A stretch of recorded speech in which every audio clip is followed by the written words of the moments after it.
Praise the lord. ఈరోజు దేవుడు మనతో మాట్లాడుతున్న వాక్యము, వాగ్దానము మరి నేటి జీవాహారము మార్కు సువార్త 11వ అధ్యాయము 24వ వచనము.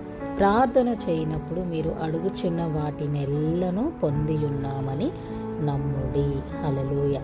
దేవుడు మరి ఈరోజు విశ్వాసం గురించి మాట్లాడుతున్నారు మనతో. మనం ఏదైతే ప్రార్థన చేస్తున్నామో, ఏ విషయాన్ని గురించి అయితే ప్రార్థిస్తున్నామో, నీకున్న బాధ, నష్టం, కష్టం, రోగం అన్నీ దేవుడి సన్నిధిలో పెట్టి నువ్వు ప్రార్థిస్తున్నప్పుడు దేని గురించి అయితే నువ్వు అడుగుతున్నావో అడిగిన వాటన్నిటినీ పొందుకున్నాము అని మనం నమ్మాలట, నమ్మకం పెట్టాలంట. విశ్వాసం అనేది క్రియలేని విశ్వాసము వ్యర్థం అంటున్నాడు దేవుడు. మరి it is impossible to please God without faith. ఆయనకి విశ్వాసం లేకుండా ఇష్టలై ఉంటే అసాధ్యం అంటున్నాడు దేవుడు. ఆస్తులు, అంతస్తులు, డబ్బులు, బంగారం ఏమీ అడగట్లేదండి.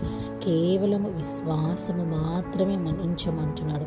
ఈరోజు మనం అదే విశ్వాసాన్ని ఉంచలేకపోతున్నాం, అవిశ్వాసులముగా ఉంటున్నాం.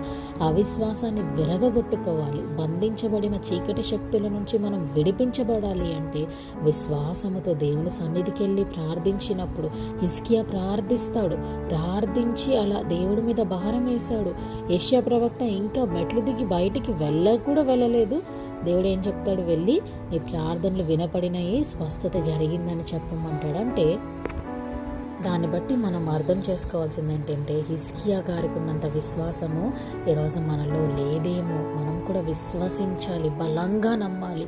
క్రియలో నాకు ఈ రోగం ఉన్నా దేవుడు తీసేశాడు, నేను స్వస్థత పొందాను అని క్రియ రూపంలో దేవుని స్తుతిస్తూ మహిమపరుస్తూ ఇంకా విశ్వాసంలో మనం ఎదుగుతూ ఉంటే తప్పకుండా దేవుడి కార్యాన్ని జరిపిస్తాడు. May the lord bless you and give you peace. Have a fruitful